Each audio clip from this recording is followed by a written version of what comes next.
A análise de discurso francesa é uma abordagem da linguística que se concentra na análise do discurso para entender como as pessoas constroem significado e como esses significados estão relacionados às estruturas sociais e políticas. Ela foi desenvolvida por estudiosos franceses nos anos 1960 e 1970, como Michel Pechet, Michel Foucault e Jacques Derrida, e tem sido amplamente utilizado em campos como a comunicação, a política e a educação. Um analista de discurso pode analisar um discurso político para ver como o orador usa a linguagem para influenciar o público a apoiar uma determinada política. Também pode se concentrar em como as palavras e frases são usadas para excluir ou marginalizar certos grupos de pessoas. Em resumo, a análise de discurso francesa é uma ferramenta valiosa para entender como os significados são construídos e como esses significados são influenciados por fatores históricos, sociais e políticos. Agora que já relembramos um pouco sobre o que vem a ser a análise de discurso, podemos então nos deter em uma temática cara a qualquer analista de discurso: a questão da memória. Desde que os estudiosos da linguagem passaram a considerar e a teorizar sobre a existência do discurso, a temática da memória ganhou um lugar significativo na ciência linguística. Isso pode ser percebido quando direcionamos atenção sobre a noção de memória, que vem sendo, desde o século XX, desenvolvida no campo do discurso.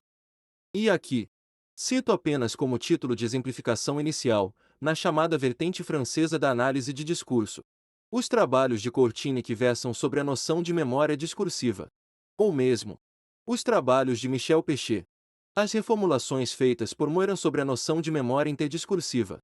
Ou ainda, os trabalhos de Pavo sobre como as palavras, os significados e os discursos são transmitidos, tendo, por base, a memória e a cognição. Não obstante, a memória parece também ter sido objeto de interesse no campo dos estudos da linguagem, como é o caso da teoria dialógica de discurso, o que é perceptível quando revisitamos alguns dos escritos de Mikhail Bakhtin sobre o tema, especialmente as obras A Cultura Popular na Idade Média, O Contexto de François Rabelais, Estética da Criação Verbal e Problemas da Poética de Dostoiévski, quando o autor vai se referir à constituição de um gênero em declínio, a sátira menipéia.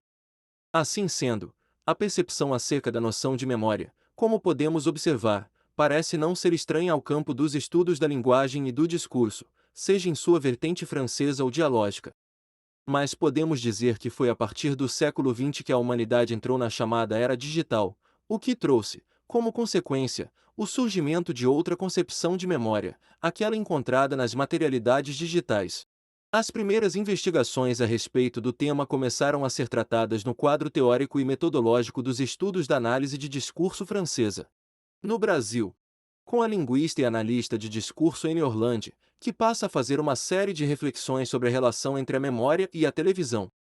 Para Orlandi, a TV, a máquina, anularia a memória, reduzindo-a a uma sucessão de fatos com sentidos, ou dados, o que pode ser descrito como uma repetição sem memória que apaga a memória histórica e, ao mesmo tempo, substitui essa memória por uma metálica. Assim sendo, a memória metálica, conceito cunhado por Orlandi para descrever esse fenômeno, é evidenciada como portadora de outra materialidade formal bem distinta da memória histórica e da memória discursiva.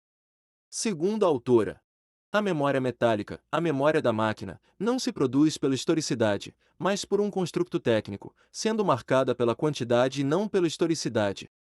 A memória metálica seria, então, um simulacro em que tudo se passa no nível do dizer acumulado, em que a constituição dos sentidos se perde. Além disso, essa memória possuiria a especificidade de ser horizontal, e não vertical, não havendo, desse modo, estratificação em seu processo, mas distribuição em série.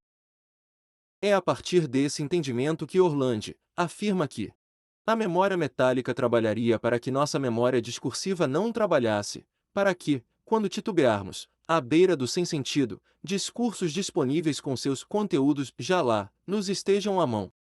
Trata-se, conforme Orlandi, de uma memória formada por adição e acúmulo que lineariza, por assim dizer, o interdiscurso, reduzindo o saber discursivo a um pacote de informações ideologicamente equivalentes, sem distinguir posições. Entre os que pensam sobre a existência da memória metálica, técnica, a partir da análise de discurso francesa, estão Dias, Para quem a memória metálica é uma memória já dada, Schmitt que considera o ciberespaço como um contexto de produção da linguagem, em que a memória metálica surge como oposição à memória discursiva. E Mendonça que estabelece uma diferenciação entre memória metálica, a que produz sempre o mesmo, e a memória histórica, a que é sujeita à falha.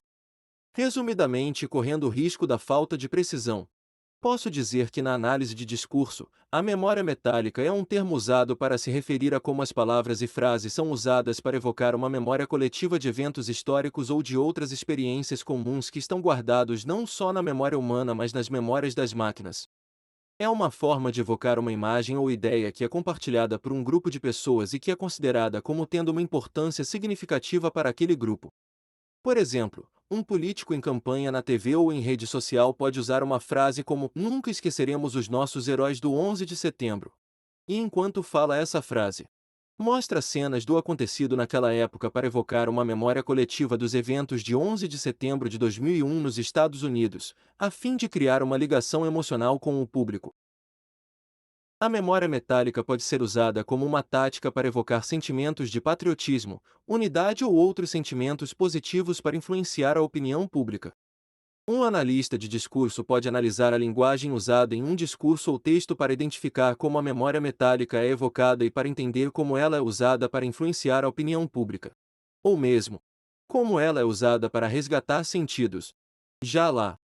Espero que essa breve introdução possa ter despertado em você o interesse pela análise do discurso e mais ainda o interesse pela questão da memória na análise do discurso. Vou deixar aqui na descrição algumas recomendações de leitura. Bons estudos!